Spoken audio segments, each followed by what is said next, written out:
Hello guys and welcome back to my YouTube channel. So for this video, gagawa lang tayo ng isang paper windmill. And I know this is not new sa mga ibang viewers dyan. I know ginagawa nyo itong project, but then I want to show it again to you guys. Kasi napaka-cute at napaka-easy lang itong gawin.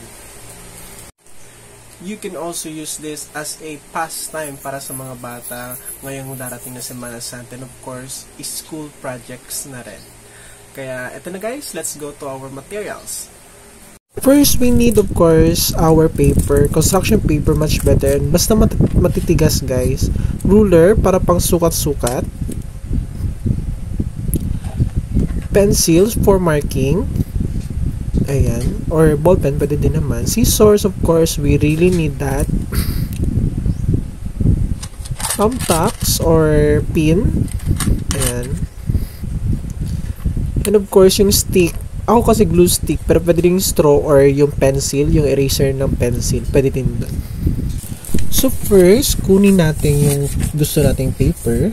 Again guys, mas maganda kung medyo makapal po. Or construction paper. Then fold it like a triangle to create an equal size square. Ganyan lang. Kasi guys, pag hindi even yung square natin, pangit po yung kalalabasan. Kaya dapat create tayo ng square. Then fold it yung excess kasi ikakat po natin yan.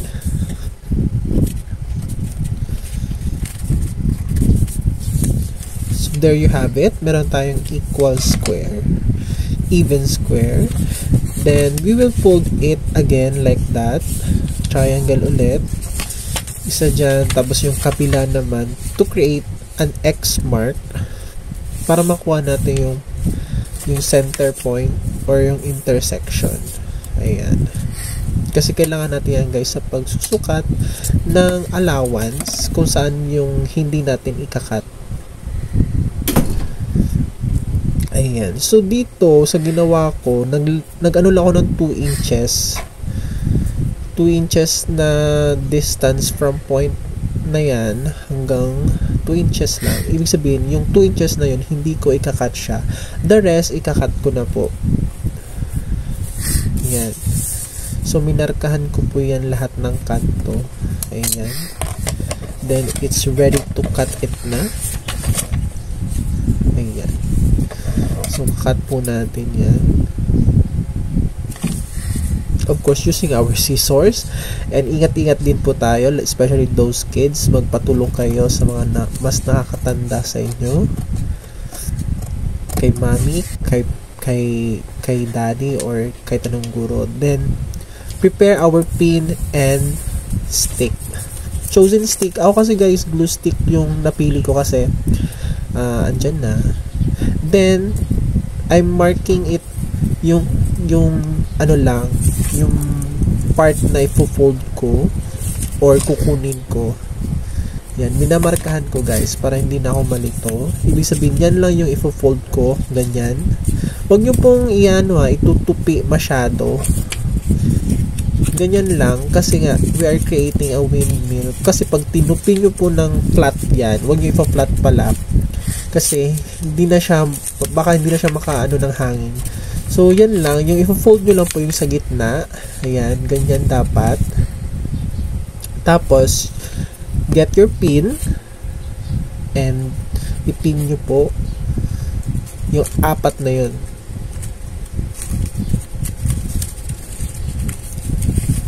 Para maka-create na tayo ng parang LEC. Ayan. So, of course, ayusin natin. Minsan, ganyan, nag-aalis, double check na lang.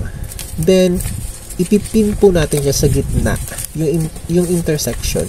Yung point ng X. Oh, point ng X. Yung sa gitna po. Ayan. Then, get your stick or chosen item na pang lagay.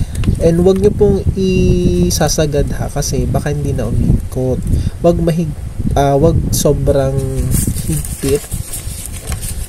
Yan, sakto lang para makapag-ikot pa rin yung LEC natin. So, ayan na guys. Now, we will try it syempre. Ayan. Ooh, diba? Ang galing.